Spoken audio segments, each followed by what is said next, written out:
I was supposed to write a welcome speech, and of course I didn't. There are programs here. If there are people that don't have a program, I can pass them back.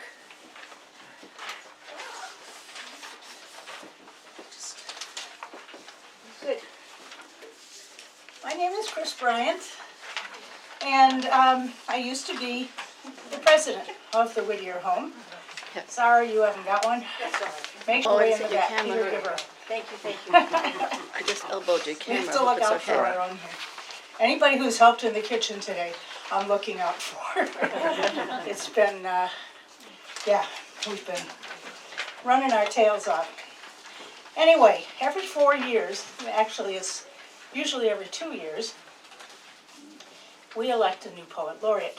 And the Poet Laureate program is probably my most favorite program that goes on at the Whittier Home. And we work with Amesbury Cultural Council. Is there anyone here from the Cultural Council? Yes. Other than Brian? Yes, I know Brian. You are. Brian is our representative. And anyway, we work really hard to solicit people that we know are talented, that we know are interested, that we know or feel will do the best job for us as a poet laureate. And a big part of that is reaching out to the community. And that's something, it's also one of the Whittier Home's tenets. We work with the community to do whatever we can to pass on Whittier's legacy and tell people all about him. And I'm not really out of breath, I just have emphysema. Anyway, so if I sound like I'm wheezing, I probably am, but I'm not dying, so. Well, it's good to know that. Yeah. No, that was last year. And I'm not even going to go into explaining that. But I am so glad to see a full room of people, all people who love Lisa and think she's as great as we think she is. And we will get on with the show. I probably have talked to a lot of you on the phone or taken messages or whatever that you will be here. We've had, unfortunately, 2 people. One lady called in with a really, really bad cold. And very fortunately, she's being nice and not coming and infecting everyone else. But she will be on Zoom. And I'm sure we have, Peter, how many do we have on Zoom now? 15 on Zoom. 15, that's good. That's really great. And another lady from Maine, Sarah, whom many of you may know, looked at the weather report and decided, no, she couldn't do it. And I don't blame her. Ellie knows all about the weather in Maine. Please. Oh, please, yes. And they have written about it a time or two. So, I want There's to... somebody at the back door knocking. The back door's open. Thank you, Tony. Maybe not. Maybe I made a new friend. No, it's probably the outside door Oh, all right. blowing in the wind. Somebody wrote a song about that. Never mind, don't go there. All right, I have some important people, some luminaries to introduce today. And right up front here are Rhina Espaillat, who is from Newburyport, one of the, no, probably the best poet I've ever known. And, well, I haven't known that. Order there are so No, but you are. And aside from that, she's a marvelous friend to have, and I am so happy that she's here today. And with her, and who is her ride, is Alfred Nicol. And they were both sent invitations, and Alfred called me and said, I think I will be there. And I said, and you will bring Rhina, won't you? And he says, yeah, I can do that. So I kind of backed him into it. And I'm so glad to see both of you. We have 2 of our recent poet laureates here. Our new poet laureate, of course, Lisa, and our last poet laureate, who served a valiant 4-year term because of COVID instead of 2 years. There was no way we were going to be able to send a poet laureate out into the community and do all of the things that we normally do. So Ellie very graciously said, yeah, I'll do it. And she's ready to step down. Oh yeah, she says. So anyhow, these are our luminaries, our dignitaries today. And I am, without further ado, without any more wisecracks, am going to introduce Ellie. And she's our Amesbury's 3rd poet laureate. And I should say, just in all deference, we lost the 2nd poet laureate of Amesbury, Stephen R. Wagner, to cancer. And he was wonderful. If any of you get a chance, that poem on the wall behind your head, sir. And it's very good, and we miss him every day. And I wish he were here today. We would have made room for him. So Ellie's going to come up, and she is going to make some personal remarks and tell you a bunch of other stuff, and she will introduce Lisa. And thank you for being here. And there's another seat up here if anybody wants it. I'm going to go call that one. I'm afraid if I move this, Peter's whole setup. Oh my God, you can't move that. You have to come around the front of the thing. My speech.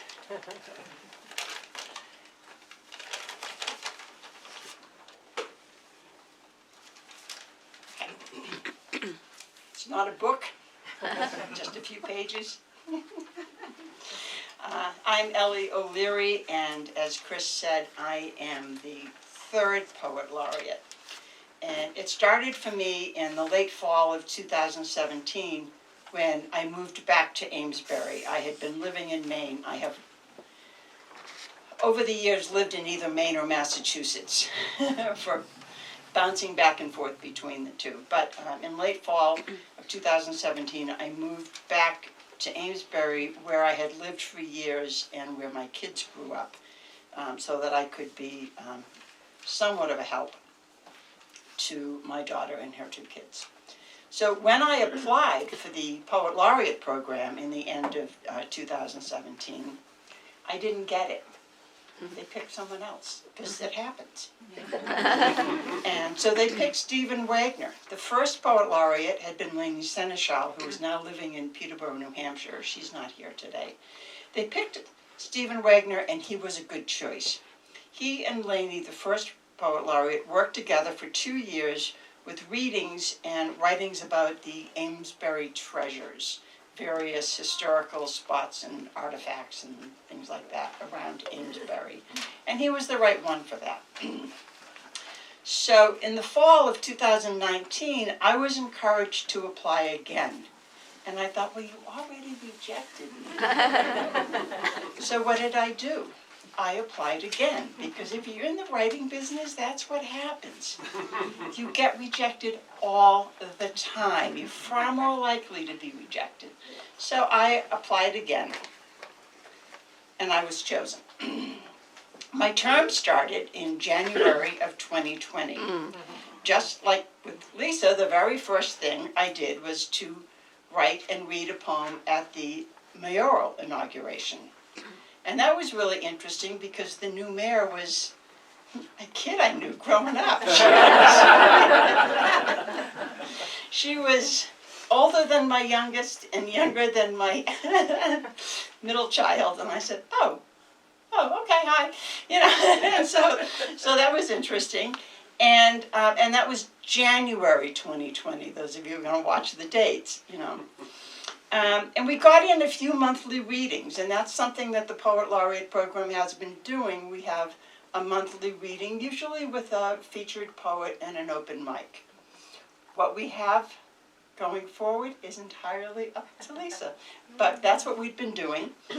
And we got a few monthly readings in a room in the basement of the library. Right. And I think it has since flooded out. I'm not sure if they're using it again, but it was quite the room. And then March 2020 hit. I had no idea what Zoom was, but I was pretty sure I was never going to do it. I was wrong. Because I didn't want to do it, but I also thought, well, what am I going to do? I mean, I'm thinking, I'm Poet Laureate. I'm pretty sure I'm supposed to do something. But what can you do during a pandemic? So I figured out Zoom. I had a friend from New Jersey to come onto the Zoom meetings to sort of ride, shotgun for me and and helped out. And then eventually we got going, and so that we ended up doing Zoom over the winter, darker months, and we ended up doing in person over the better weather. So it was a 2-year term, and at the end of two years, it's renewable for another 2 years if the Poet Laureate Committee still wants you. I mean, they might not have. And at the end of 2 years, I felt that I was finally hitting my stride, and so I renewed. So these are the things that came about while I was Poet Laureate. We moved out of the library basement, and we continued readings over the summer. Sometimes when a new person comes in, it's like, wait, what? We don't do that? They used to not have readings in the good weather. And I thought, when the population in this area is larger, there's more people, and the weather is better. And so we started meeting over the summer, and fortunately we were able to start meeting right here. Well, not right here. We only met right here if it rained. Generally, we met outside because it was still sort of tail end COVID, which I know the tail end is sort of starting up again. But we met outside in the garden, and it turned out that there were poets in the area who were really honored and pleased to have a chance to read at the John Greenleaf Whittier home. It was kind of cool. So we were lucky to have it, and we started using it more. We worked out a plan. Zoom kind of sort of during regular time, and here in person sort of during daylight savings time. Not strictly, but pretty much on that schedule. On Zoom, I was able to bring poets from away. I have 2 poets who live in Ireland. We met a little bit earlier. They stayed up a little bit later than usually. My friends Annie and Ted Deppy were able to be featured, and I had because I teach at a program in the Adirondacks, I had friends from the Albany area come as featured poets, and it was pretty cool. And so now we even have a new sound system, courtesy of Elizabeth Wolfe and Isabel Van Merlen. When they gave up Merrimack Mike, they donated the sound system here. Apparently, Elizabeth actually bought it, donated it to Merrimack Mike, and then they donated it here. So we're grateful for that. And we will have the new sound system and so much going on as Lisa starts her laureateship. Your program might say I'm supposed to read for 10 minutes and I'm going to read a poem, but if you haven't met me before, it's not going to be 10 minutes and I'm not reading a poem. All the poetry today is Lisa's. You've had 4 years of mine. I'll be at the open mics. I'm not moving. I'm not going anywhere. Today's poems are all from Lisa. And so with that, please welcome our 4th Poet Laureate, Lisa Usani Phillips. Thank you.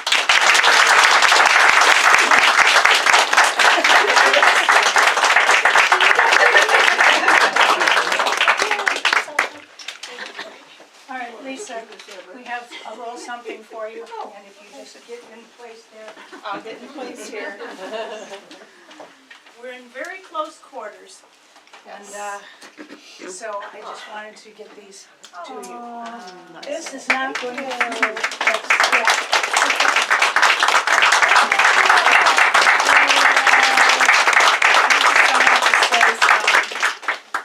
also Usani Phillips, Poet Laureate, Amesbury, Massachusetts, in recognition of your poetry and commitment to the educational, cultural, and economic well-being of humanity. The Amesbury Cultural Council appoints you Poet Laureate for Amesbury, Massachusetts for a 2-year term beginning on January 1st, 2024.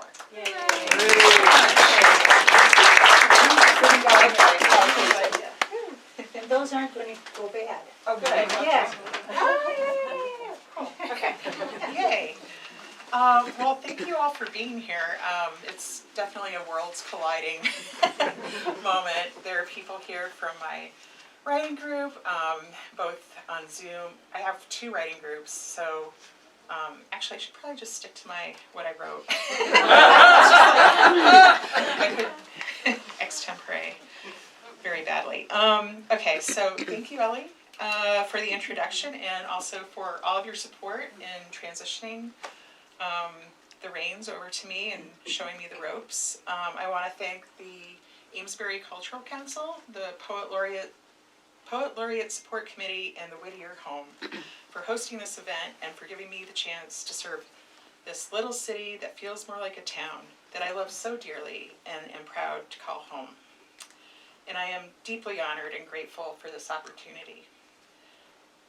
Thank you all for being here today, whether in person, on Zoom, or in spirit. I am grateful for all of you. If it takes a village to be a poet, you are my village. In particular, I want to thank my writing groups, Fabrica Poetica, and the Ediths, which is named after Edith Hamilton, who published later in life. I can understand that. Well, so say we all. I probably would not have started writing poetry again without you. I also want to thank my publishers and dear friends, Frankie Wright, who is here, and Sarah Goodman-Kutara, who couldn't make it. She's the one up in Maine on Peaks Island. You know, thank you for, just a debt of gratitude for publishing me. And I also want to thank my cousin, who I think might be on Zoom, Julie Phillips Brown. She's my soul cousin. She's a poet.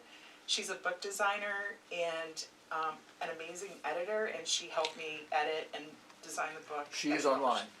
Yay, Julie! Julie, will you stand up? I also want to thank Alfred Nicol and Rhina Espaillat for being here. I've long wanted to meet you, and I'm just thrilled that you're here. We wouldn't miss it. Thanks.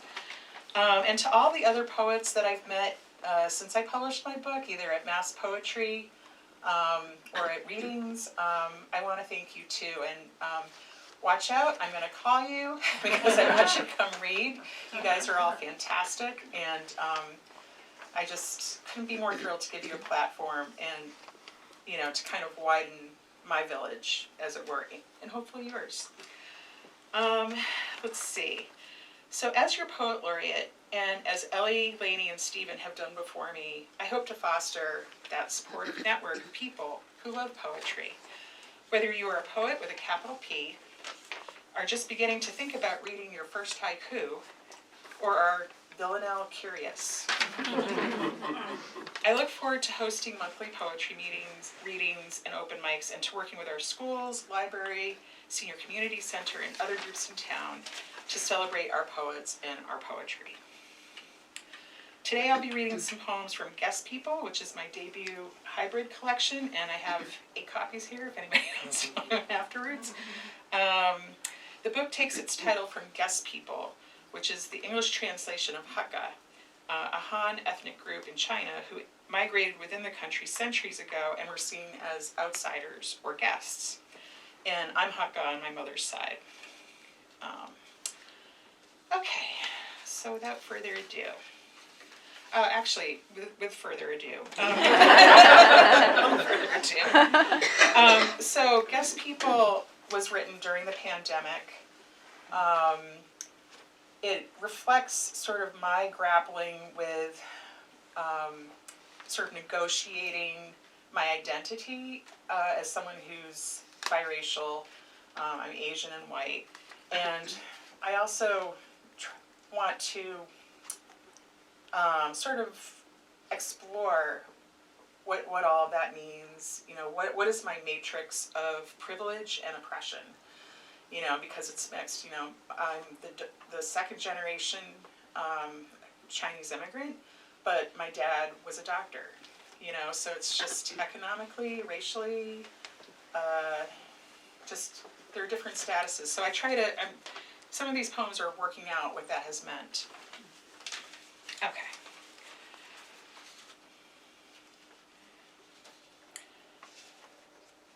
This one is called Ni Hao. My market basket face mask keeps my smile from infecting others as I hail my fellow shoppers well met, nodding as we navigate the one-way bread aisle and each other. Price check the good milk, splurge on the passable makimono. I say ni hao to the sushi chef, who says it back, our little joke.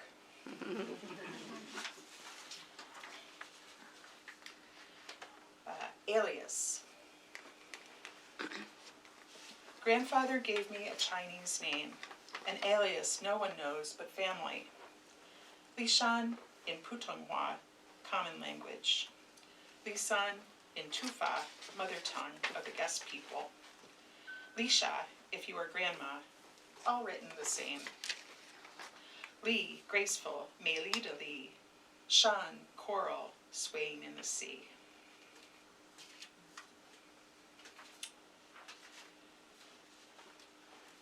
Precious jewel. Xian, this is for you, Mom. Precious jewel.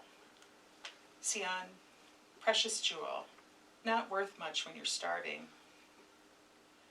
Xian, my mom's name when she was sent, age 7 or 8, to Chunggao Chun, where revolutionaries forced her grandparents to confess crimes they did not commit, burned everything they did not really own, save the occasional half-chicken from neighbors who had to hide their mercy.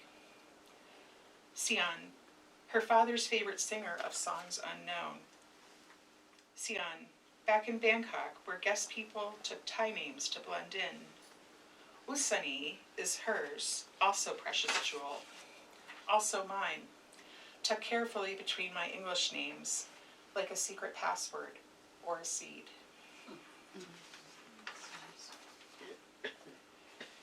This one's another one for my mother. Okay. Pluck.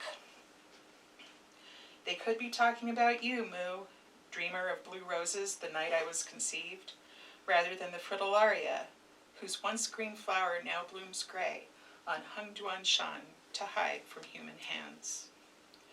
When you were a girl in China during the revolution, you plucked mountain berries, stained your lips juice bright, your teeth too, your tongue purple, no keeping your hunger to yourself, no fading away. You survived what was lost, what was left behind. Old and gray now, you remember the sweet tang, soft crush, your secret half stuck in your throat, waiting.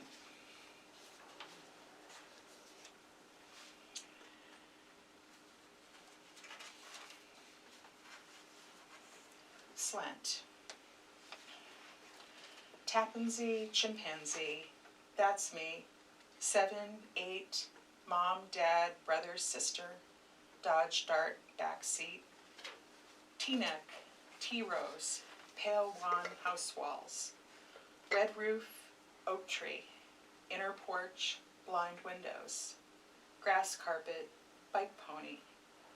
Garlic fried long day. Takeout cartons, uncles, aunties, bowls clatter, stories chatter, smiles haha, poo-poo platter. Goodbye, my turn. Eyelids pulled, slant, slit like theirs, like mom's. I want, what's wrong? Head shake, too bad, bad girl. Long drive, back home.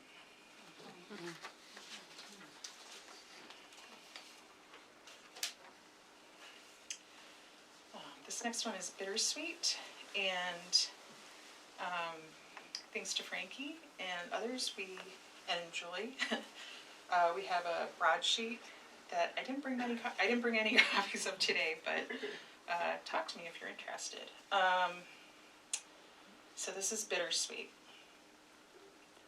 Celestris orbiculatus, pretty decorative, highly invasive red berries, non-native gold husks, highly Asian, good luck colors, hybrids not widely reported, pretty wreath for your door, Celestris scandens, wrist-thick liana, in the field perhaps, girdles tree trunks, hard to identify, snake-wise.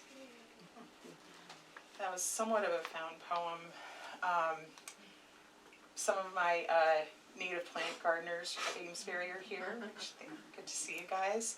And I noticed that as I was reading about native plant species, that there seemed to be like hints of xenophobia threaded in there, like, they're invasive, they're Japanese, and they're Oriental. And so, that poem is about sort of negotiating and, I don't know, just trying to figure that out. This next one also takes place in my garden, and it's called Caesura. A caesura is a pause. Hear the scent of bee balm, how the hum of it wafts to a tickle, yet tastes like a nap. Beneath a bloom, a bumble sleeps, suspended, no difference between drowser and hammock. Meanwhile, semicolons with wings inflect a drift of mint as they zip from sip to sip. And it's, in the book, it's a concrete poem. That's so cool.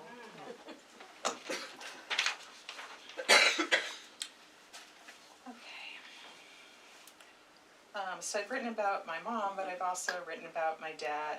And this poem sort of memorializes both him and my friend Robert Tinney from high school, who both, I'm trying to remember how it all worked. I think they shared like a birth date and it was one's birth date and the other one's death date.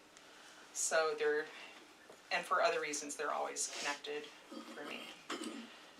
So, and this is a zuihitsu poem, which means follow the brush. It's a Japanese form. So, visitations, a zuihitsu. A few days after he died, my friend Robert appeared, an eponymous geranium amid the pachysandra, a dainty pink pentagram. I am not afraid of your father, he said. Dad died on Robert's birthday. A cabbage white fluttered in my periphery, pale wings punctuated with 2 dots each, ellipses to be continued. He was 59, I was 33, old as Christ. Dad taught me words that made me laugh, like sacroiliac. Robert noted my use of the word persnickety. The first shall be last, and the last shall be first, said Dad, the firstborn of 9 to his firstborn of 3. I knew it was Dad again when I had a dream that would make Freud blush. With pride or shame, it's hard to say.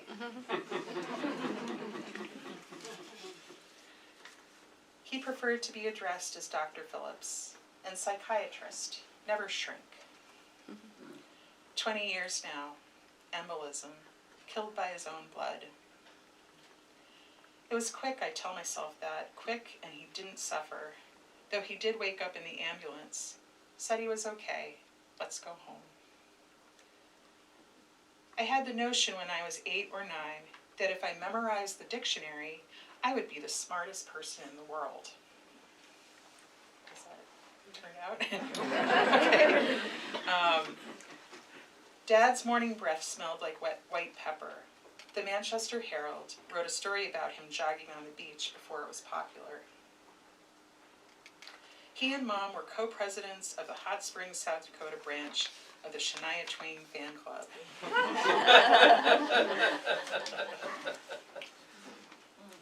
Pop gave you a 3-week break from the yarn factory to write. Knock yourself out, Steinbeck. which you nearly did, 20 years later at the block party, where you drank too many beers, then fell, hitting your head on the railroad ties, needing stitches while the neighbor's kid played Stairway on your turntable. You were not yourself, our rock. I was too dizzy to, where to look, stop the horizon, tilt-a-whirling around and around and around. I could spot Dad among the body surfers at Delancey Street Beach, his bright shoulders above the waves, riding into shore, freckles obscured by sunscreen, a beacon. That time you called a code on yourself as a resident, thinking heart attack. When your son was choking on a marble and you rifled through the silverware drawer, thinking tracheotomy. Saw a brain tumor no one else did, and the lady knit you a scratchy oatmeal sweater. I never wear it anymore, thinking pillow. I transplanted Robert to the meditation garden, but he wilted away again. My friend Catherine, who's here, who knows about visitations and herbs, gave me one of her extraneous Roberts. I planted him beneath my window, near the milkweed and creeper. He seems to like it there. His stems stretch over the vines, a spidery umbrella. Yesterday, a cabbage white kissed his sweet pink blossom, and then another.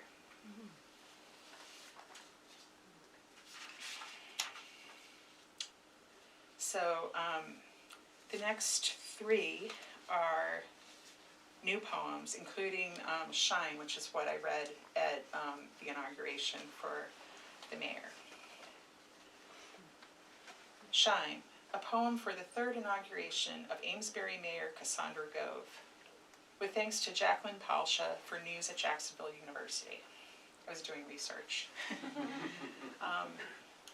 Walking the bricks of her hometown, our little city of mills and hills, rivers and lakes, studios, steeples, and shops.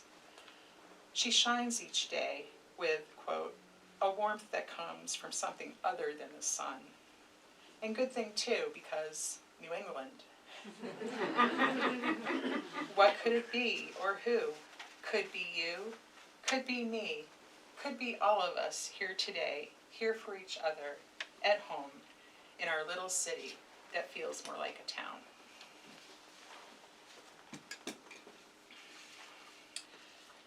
So some of my newer poems, one of the things that I'm trying to explore in terms of form are hybrid forms. So this is what's called a haibun, which is a prose passage followed by a haiku. And it's called The Tangle. We have lived in the gray salt box on the lane since the fall before the pandemic. The first year, we stayed mostly at home, working, offering palliative care to our arthritic Great Pyrenees mix before his heart gave out and he died in his sleep, in the backyard where he had, we hoped, enjoyed his retirement, having served our small city in an unofficial capacity as mayor. We buried Lloyd in the backwoods near the access road.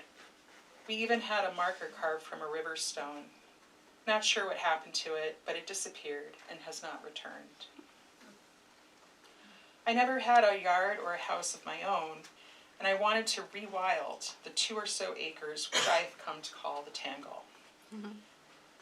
Elevated and set off from the glorified driveway of a lane by a retaining wall more vine than stone is the dooryard.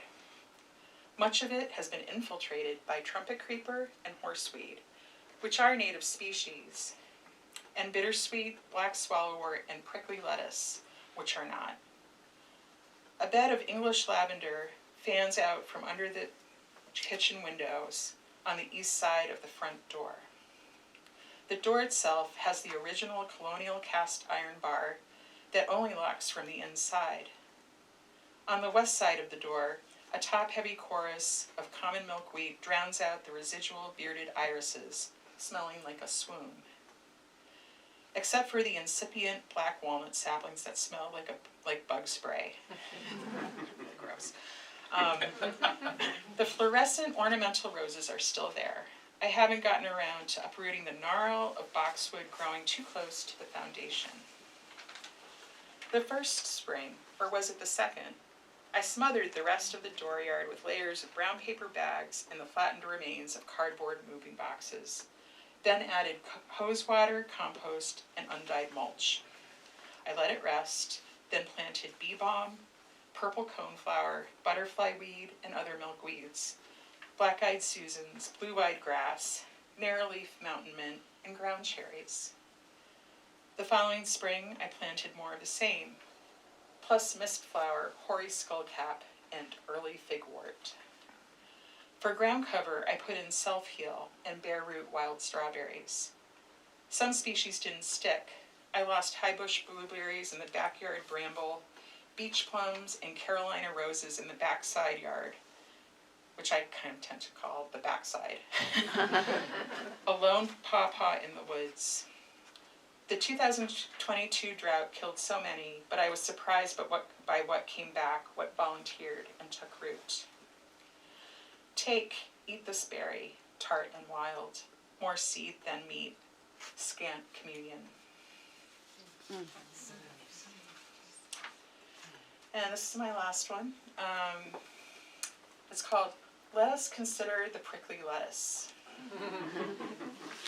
Let us consider the prickly lettuce, Latuca cereola, and how anyone ever thought to eat it.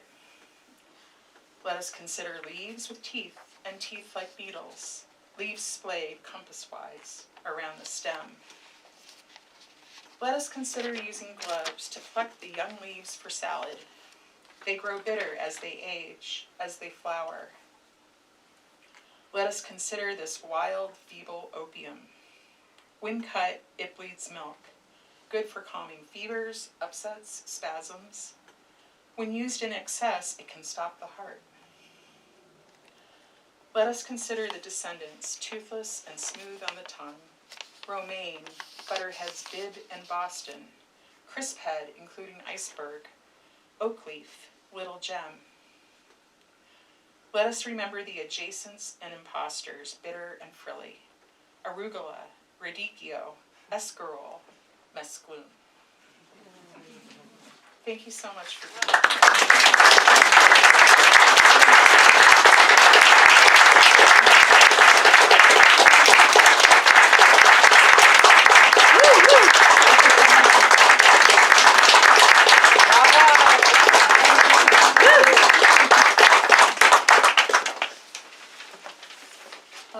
and I think that concludes the ceremony, right? I have a couple more things. Oh, to say, okay, but, okay. and it's just because I was kind of scattered first time around and I forgot to say. She's hilarious. Yeah. Again, I'm so happy that there are so many people here. And Lisa is definitely worth it. And we are very lucky to have her as our next poet laureate. 18 on the Zoom now. 18 on the Zoom. Wow, And that's I want to great. say something to one in particular who's on the Zoom. And this lady set the foundation. She built such a wonderful foundation for our Poet Laureate system, our Poet Laureate program, and that's Lainey Seneschal.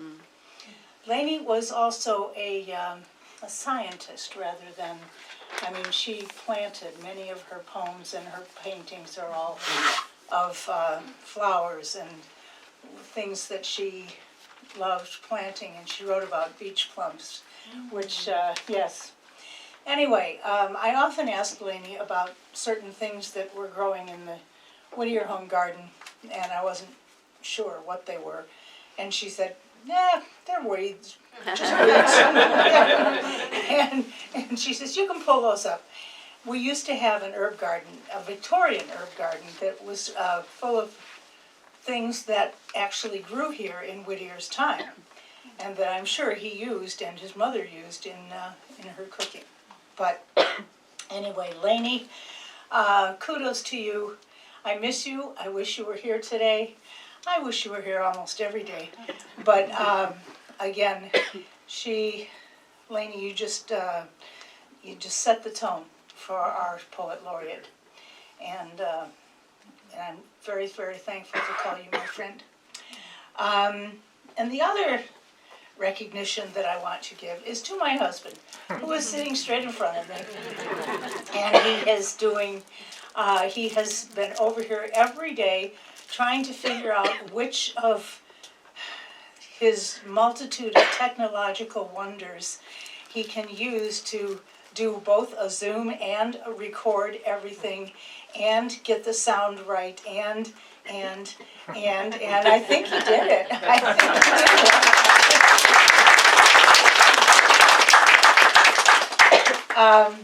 he did it. Last night, by the way, at 10 o'clock at night, we got a call from the security company that there was a burglar alarm here at the Whittier Home, which was the last thing that I needed to hear last night. All I wanted to do was go commune with my pillow.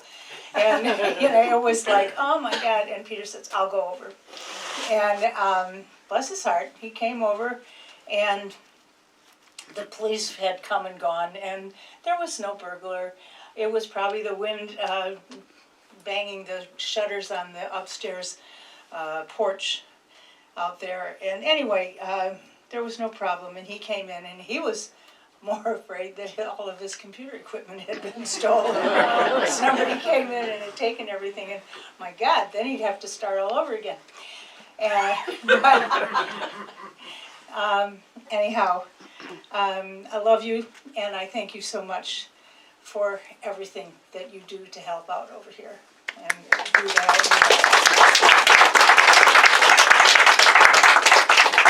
Also, Lainey wrote a poem when she was made our first poet laureate of Amesbury, and it is framed, and it is on the way into the room where there are any number of delightful culinary wonders to entice your palates. And so, without further ado, unless someone else has a question or whatever, I would like to say something. you certainly may. One of the delights of poetry, I think everybody who reads poetry You want knows to come up this. here? No. One of the delights of poetry is the fact that it lets you into somebody else's life. Somebody else's thoughts, feelings, somebody else's past. And that's a very rare privilege. We don't get that very often. The arts do it better than anything else, and I think because I'm a poet myself, that poetry does it better than all the others. But I want to say that this reading was wonderful because I got into another life. As an immigrant myself, that's something that I always enjoy. I enjoy reading some member of my universal family. The whole world is my family. And I love walking into somebody else's house, somebody else's childhood, somebody else's fears and loves, and I got that privilege, and it was a joy. Oh, nice.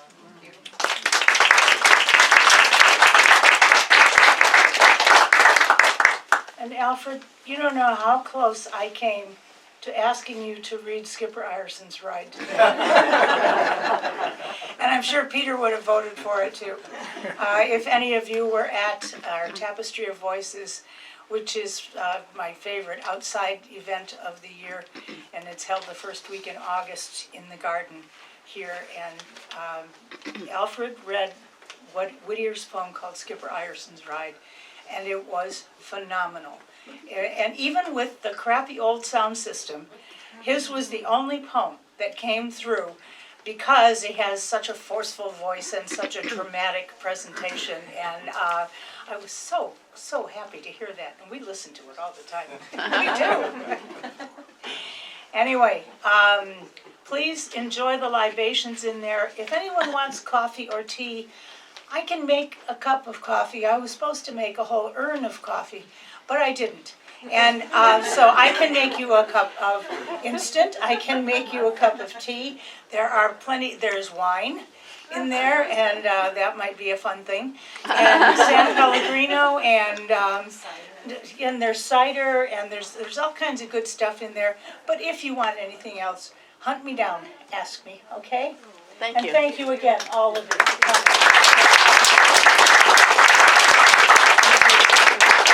I propose a round of applause for this lady. Oh, Yes. no, I just got it.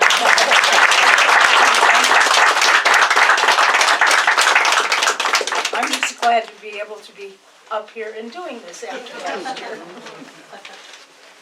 Okay, so if there are chairs in your way, I suggest folding them up and putting them against the nearest wall. And that will make it much easier to walk. All right, I'm gonna take your.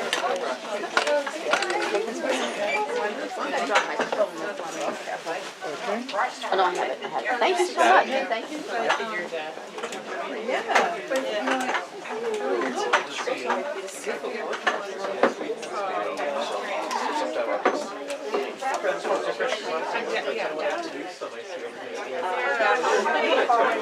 And if they don't also, can they leave them here? Guide themselves.